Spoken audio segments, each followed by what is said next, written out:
reviews, discussions, and theories about films in horror, sci-fi, and genre. This is the Horror Deconstruction. Like, share, and subscribe to hear more.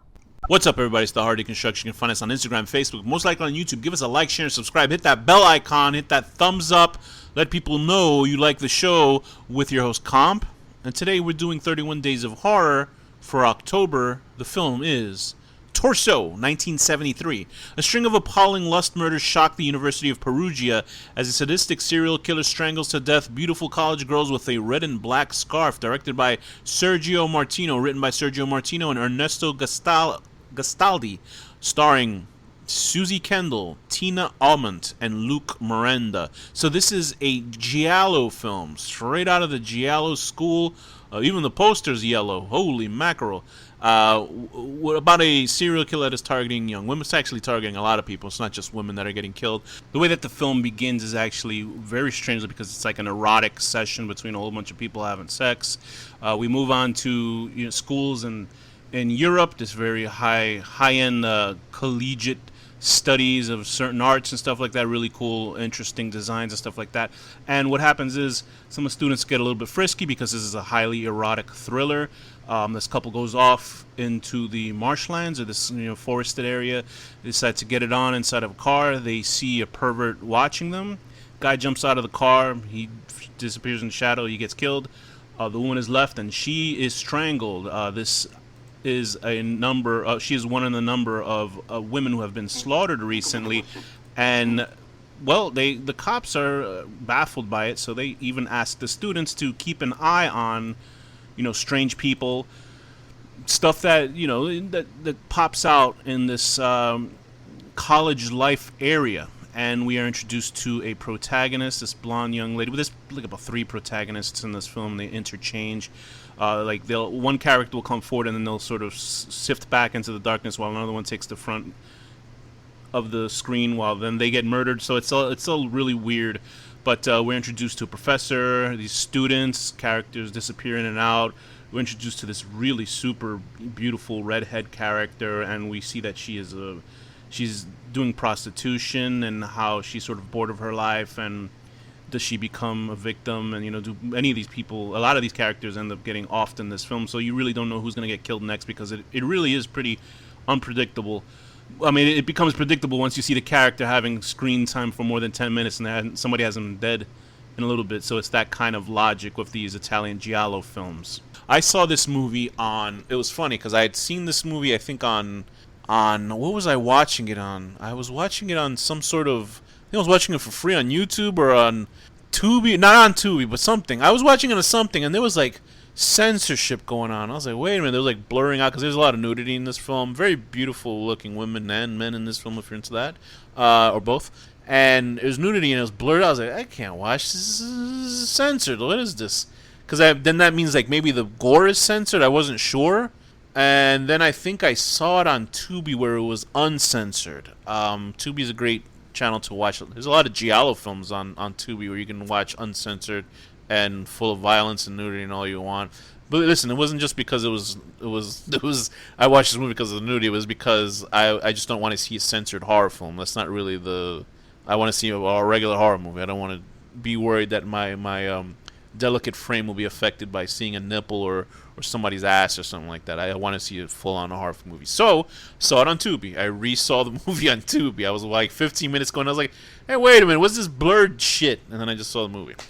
So, it's a good Giallo film. It's a solid little Giallo movie. If you're into Mario Bava, I don't think I've ever seen a Mario Bava film. If you are into an Argento film, I like Argento movies for the most part. Half and half. I think he's great. Certain movies he's great in.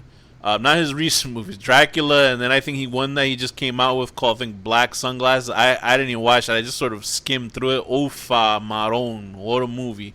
And obviously films like the ones made by Lucio Fulci. So there you go. That's some street cred. There's plenty of Giallo directors. Giallo films are basically mystery films with gore and violence and nudity. They are obviously have horror elements. There's a slasher element to it, and usually a lot of them are very out there. If you watch an Argento film, you'll see shit in that doesn't make any sense. as opposed to like, well, I guess Fulci's movies don't make sense either. Sometimes there'll be some sort of fantastical element. But this one, it seems like a very straightforward film, but it did remind me of Argento because they'll like in the middle of the film you'll see a flashback to some sort of instance in a child's life that'll affect the actual killer in the film, like a doll or something like that, and like in this one. And I gotta say, watching this, every guy in this movie looks the same. Like, I don't know if that's a racist thing. It's not racist. I don't think so. Every guy had the same handsome haircut and eyebrow, and there's 2 or 3 guys that look like the same person in this movie.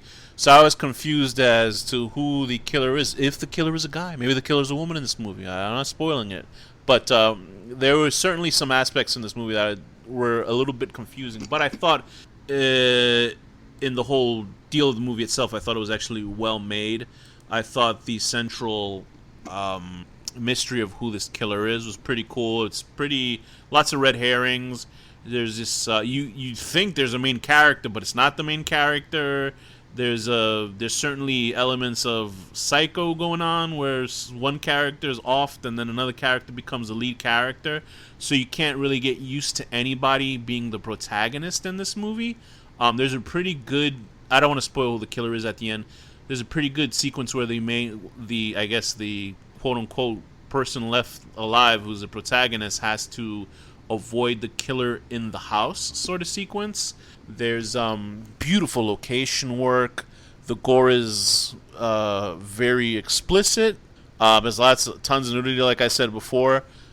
Very free-flowing people. These are like young college people. It's so funny because I think one of the protagonists is supposed to be American, and you could have fooled me because like the dubbing. Because apparently in Italy, back then, they were afraid in the wartime to have audio recordings because there might be secrets or spy shit going on.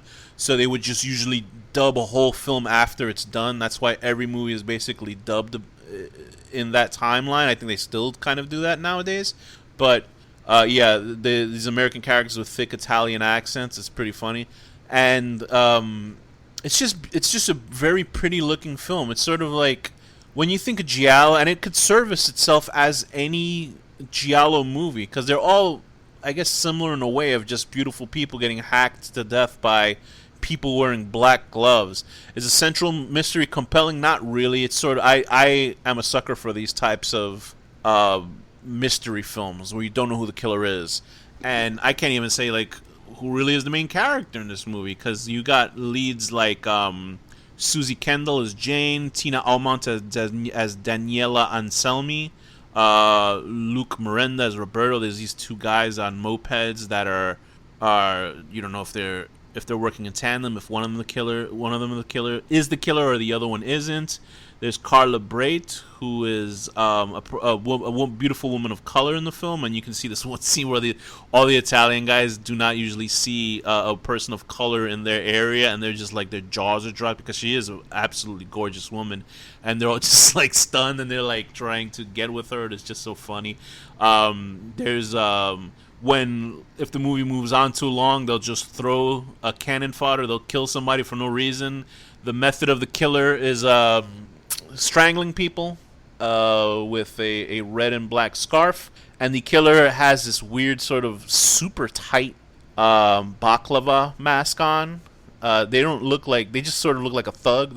There's nothing inherently stylistically cool about the killer. He just sort of looks like a weirdo. The mask is on too tight, so they kind of almost look comically stupid.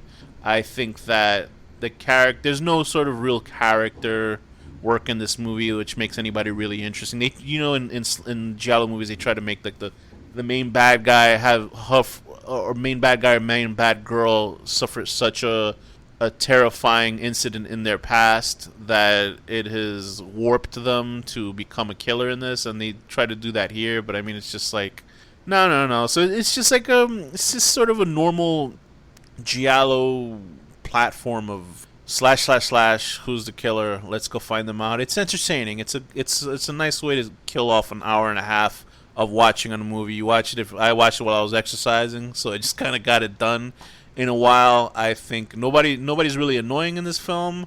I think that the action is pretty interesting. Like I say, the cinematography is beautiful. All these giallo films tend to really take their locations to heart. Like obviously the beautiful areas of Paris or Rome or Italy or any of these places in these movies.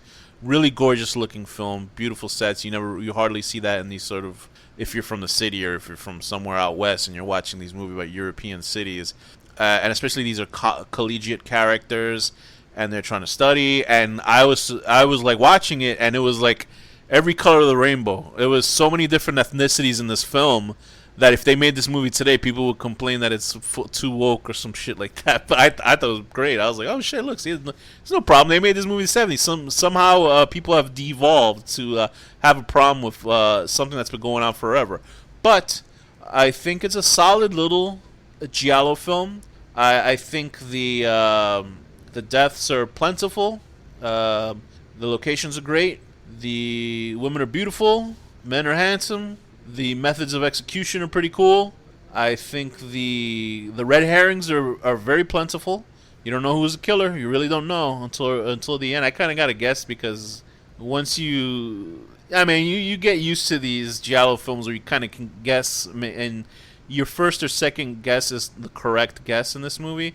But I thought they did some really great work with the red herrings because when people are way too obviously the killer, but then they're not, then you're like, oh, okay, so at least they put the effort in making that interesting. But I would say if you want to check out Torso, I'm not going to spoil it. It's a fantastic little, feeds that giallo urge if you want it. You can find it on Tubi right now. I don't know if it's going to be there for a long time, but check it out on Tubi. It's free, and it's uncensored. You've been listening to so I'm going to give it a rating. Let me give it a 6.5 out of 10. Waiting to get into the orgy, but then cock blocking yourself. And with that, this has been the Horror Deconstruction. Thank you for listening.